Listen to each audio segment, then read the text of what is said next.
உள்ள போறோம். நம்ம அண்ணன் சீமா அண்ணன் தான் பயங்கர கடுப்புல இருக்காரு. மைக்க காட்டின உடனே மலமலமலன்னு வார்த்தை படபடபடன்னு வருது. என்னன்னா, எனக்கு தேர்தல் ஆணையத்து மேல நான் என்னைக்கு தேர்தல் அரசியலுக்குள்ள வந்தனோ அன்னையிலிருந்து எனக்கு நம்பிக்கையே இல்லை. ஏன்னா நான் நின்ன இடத்துல கொஞ்சம் வாக்குல தானே தோத்தேன், அதனால நம்பிக்கை இல்லைங்க, அவங்க ஊரா டுபாக்கூருங்க அப்படின்னு சொல்றாரு. ஈரோடு கிழக்குல என்னுடைய வாக்கு 20,500 தானா? நான் 16 விழுக்காடு தான் தொட்டிருக்கேன். நீங்க வாக்கே சரியா எண்ணீங்களா? என்னலேன்னு நான் சொல்றேன். இங்க பாருங்க, ஓட்டுக்கு காசு கொடுக்கும்போது தடுக்காத தேர்தல் ஆணையம், கள்ள ஓட்டு போடுறத தடுக்காத தேர்தல் ஆணையம், என் ஓட்டை மட்டும் நேர்மையா எண்ணிடுச்சுன்னு என்னை நம்ப சொன்னீங்கன்னா நான் அவ்வளவு பைத்தியக்காரன்? சொல்லுங்க, நீங்க சொல்லுங்க.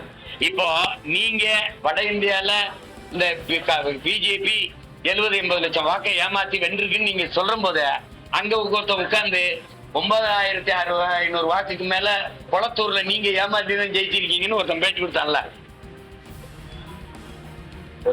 ஒருத்தர் ஒரு பொறுப்புள்ள ஒருவர் சொல்றாருல, அதுக்கு பதில் வச்சிருக்கீங்களா? ஒண்ணு தெரிஞ்சிருச்சு, அவன் சொல்றான் நீ ஏமாத்தினான்னு, நீங்க சொல்றீங்க அவன் ஏமாத்தின. ஒண்ணு ஏமாந்தவங்க நாங்க என்ன செய்யணும் தெரியாம முழிச்சுக்கிட்டு இருக்கோம். மொத்தமாவே தப்பா இருக்குங்கிறத நீங்க ஒத்துக்கணும். இது மொத்தமாவே தவறா இருக்கு.